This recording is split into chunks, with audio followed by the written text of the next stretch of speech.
Thousands of YouTube channels are going to disappear in 2026, and the creators running them have absolutely no idea it's coming. Not small hobby channels with 12 subscribers. I'm talking about channels with real audiences, real watch time, real income. Channels that have been building for years, and the thing is, it won't happen because those creators broke any rules. It'll happen because YouTube has been systematically rewriting what the rules even mean, and most people haven't been paying attention to the pattern. I have. And what I found over the last several months of tracking these policy changes, revenue structure shifts, and internal announcements should genuinely concern you. So let me show you exactly what's happening, and more importantly, what you can actually do about it before it's too late.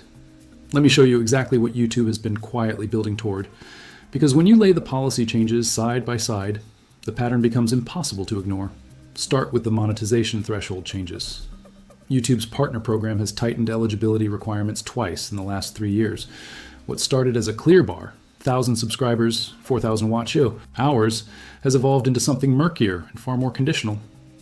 As of the updated YPP terms that rolled out in late 2024, YouTube now reserves the right to remove monetization from any channel whose content is deemed not advertiser-friendly, a category they define internally with no public rubric.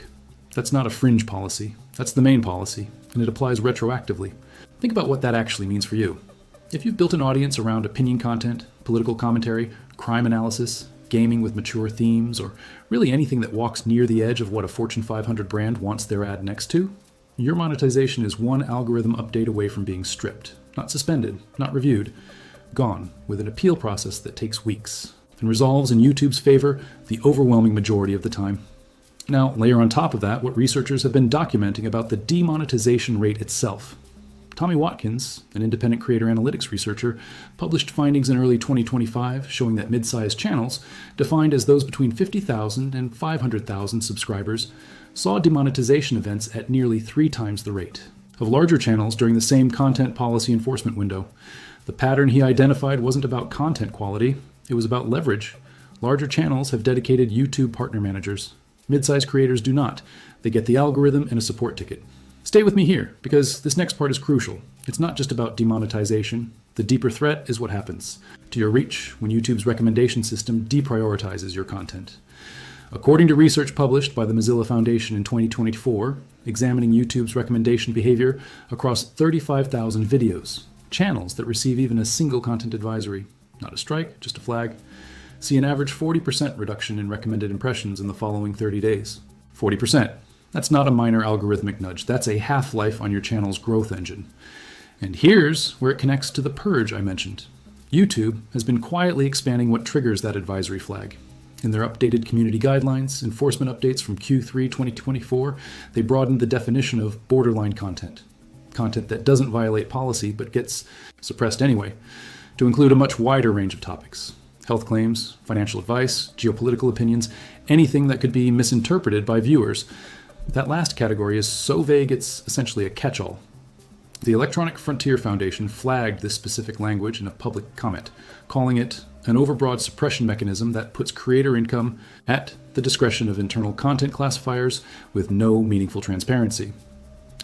Let me be specific about the timeline, because this is where the 2026 element comes in.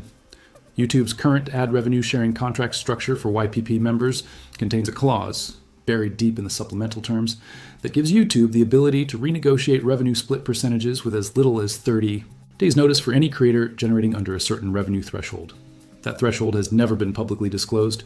What we know from reporting by The Verge and corroborating analysis by Hank Green in a widely circulated post from mid-2024 is that YouTube is planning a significant restructuring of how mid-tier creator revenue is calculated, with that restructuring targeted for implementation in the first half of 2026.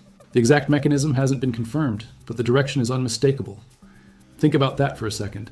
A platform you may have spent years building on, one that holds your audience, your archive, your brand, is preparing to move the financial goalposts, and they're not legally required to tell you what the new numbers are until 30 days before it happens.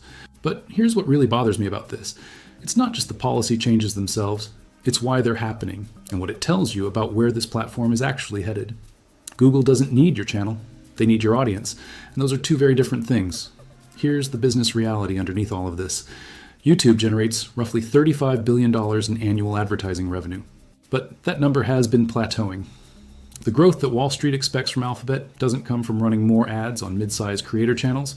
It comes from premium subscription products, YouTube TV, YouTube Premium, and increasingly from the kind of high-production, brand-safe content that YouTube originals and partner studios produce. Content that YouTube owns, or at minimum, controls. Your channel isn't in that category. Your channel is legacy infrastructure from a growth phase that Google has largely moved past. And this is where the data pipeline matters. When you upload a video, YouTube learns something valuable. Not just about your content, but about your audience. Who they are, what they watch before and after your video, what they're likely to buy, how they respond emotionally to different types of content. That data is worth significantly more to Google than your 55% revenue share. Security and AI researcher Yael Grauer wrote extensively in 2024 about how YouTube's viewing data feeds directly into Google's broader advertising targeting infrastructure, and how that infrastructure has become one of the most sophisticated behavioral prediction engines ever built. You're not just a creator, you're a data acquisition channel. And once they have a critical mass of data from your audience, your leverage diminishes significantly. It's like building a shop in a mall that owns the parking lot, the roads in, and every other store around you. The mall was happy to have you when it was filling up. Now that it's full, the terms of your lease are a lot less generous. When I realized this, I stopped thinking about YouTube's policy decisions as mistakes or overcorrections and started seeing them as deliberate consolidation moves. When YouTube announced the expansion of its Made for Kids auto classification system in 2023, they framed it as child safety. And maybe it was, in part. But the effect was that thousands of creators who made family-friendly content suddenly found their channels reclassified, ad revenue cut by up to 90%, and comment sections disabled, with no meaningful path to appeal. The child safety language was real. The revenue consequence to creators wasn't mentioned in the press release. If you felt like something was off with how YouTube treats its creator base, you were right to feel that way. The platform's entire incentive structure has rotated. In the early years, YouTube needed creators desperately. They were the product. Now YouTube needs audiences, and creators are just one of several delivery mechanisms. Cheaper mechanisms, like AI-generated content and licensed studio content, are scaling fast. The economic pressure on independent human creators is going to intensify, not ease. Here's what nobody's talking about in most of the creator economy content you'll find. The window to build platform independence is closing, not opening. Every month, you spend treating YouTube as your primary business infrastructure is a month you're not building the assets that actually survive a platform shift. And platform shifts happen. Ask anyone who built their entire audience on Vine, or Mixer, or the version of Facebook that organically reached your followers before they decided that reach should cost money. So what can you actually do about this? Let me show you the specific moves that give you real leverage, not just on YouTube, but across the whole landscape of where creator businesses are heading. So here's what actually works. And I'm not talking about vague advice like diversify your content. I mean specific, actionable moves you can make this week. The first and most urgent thing you need to build is an email list. I know that sounds old-fashioned compared to subscriber counts and algorithm optimization. That's exactly why it's so powerful. Email is the one communication channel that no platform can revoke. When YouTube changes its recommendation algorithm, and it will, your email list still delivers. When a demonetization event strips your ad revenue, your email list is the direct line to the people who might support you through a membership or product purchase. ConvertKit, Beehive, and Substack all offer free tiers to get started. The actual mechanics are simple. Mention it in your videos, put a link, in your description, offer something in exchange. A PDF, a checklist, early access to something. Creators who have email lists of even 5,000 engaged subscribers have more real business security than channels with 1 million followers and no off-platform presence. Start this today. It costs nothing and takes about 40 minutes to set up. The second move is to audit every video in your catalog right now for policy vulnerability. This is tedious, but it matters. Go through your 20 highest performing videos and ask yourself honestly, does any of this content touch topics that have expanded in YouTube's borderline content definition? Health topics, financial advice, geopolitical commentary, anything involving public figures? If yes, that video is a liability to your channel's algorithmic standing, and you should consider either updating the framing, adding explicit disclaimers in the description, or in some cases, making it unlisted until you understand the risk better. I'm not telling you to self-censor. I'm telling you to be strategic. Know which of your videos could trigger a flag, and manage that proactively rather than reactively. Third, and this is the one most creators skip, because it feels premature, you need a second home for your content. That doesn't necessarily mean Rumble or Odyssey or any specific alternative platform. It means that your core content library should exist somewhere you control. The most practical version of this is a Patreon, a private podcast feed, or even a simple website with a video embed from a secondary host like Vimeo or Cloudflare Stream. The goal isn't to replace YouTube.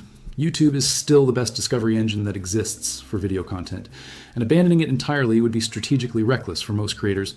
The goal is to ensure that if YouTube acts against your channel, your content, and your relationship with your audience don't disappear with it. Think of it as off-site backup for your business, not just for your files. Fourth, diversify your revenue streams away from AdSense as aggressively as you can. The average YouTube creator earns between $2 and $5 per thousand views through the partner program.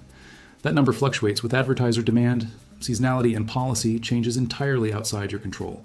Compare that to a direct membership model, even a modest one.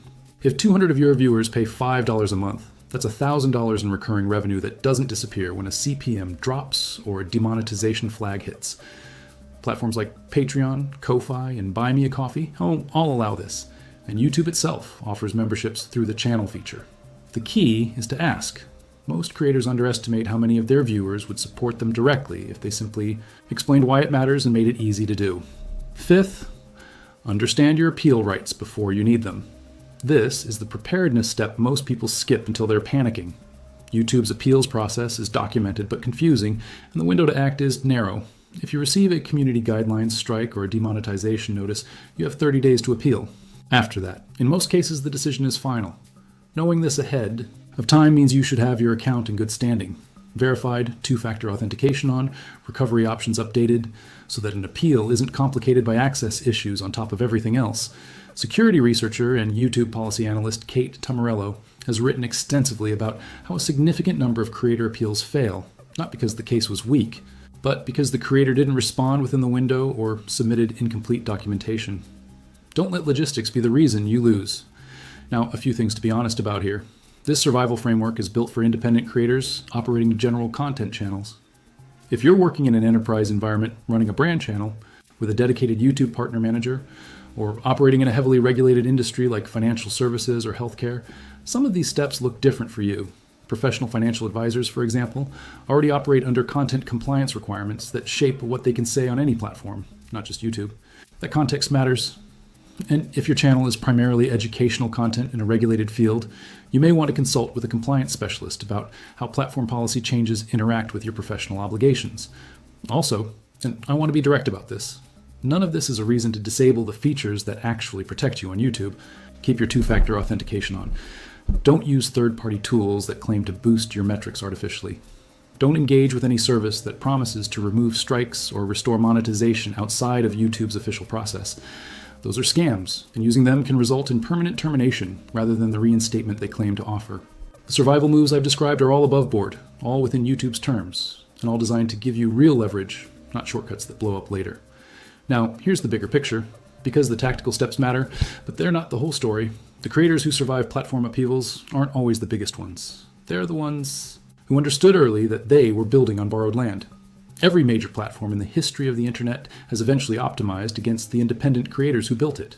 Not out of malice necessarily, but out of the logic of a maturing business. The incentives shift, the leverage shifts, and the creators who treated a platform as their whole business, rather than as one channel within a business they actually owned, are the ones who get caught without options when the terms change.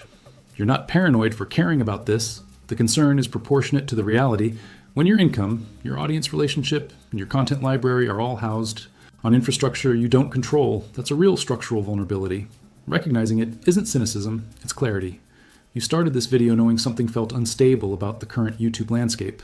Now you have a specific picture of what's changing, why it's changing, and 5 concrete moves that put you on the right side of that shift. Email list, content audit, second home for your library, revenue diversification, appeals, preparedness. None of these take months. Most of them take an afternoon. There are millions of creators right now making the choice to build real businesses instead of just channels, to own their relationship with their audience instead of renting access to it through an algorithm. That's the direction things are moving. Not because YouTube is going away, but because the smartest people in the creator space have learned the lesson that every generation of internet entrepreneur has had to learn. The platform is not your friend. It's your distribution channel. Treat it accordingly. Your content, your audience, your business, on your terms. Not on a 30-day notice clause buried in a supplemental agreement. If this gave you a clearer picture of what's actually happening and what to do about it, subscribe. I track these platform changes the moment they surface, not weeks later when everyone else catches up. Drop a comment and tell me, are you already building off platform, or is this the push you needed to start? I read every single one.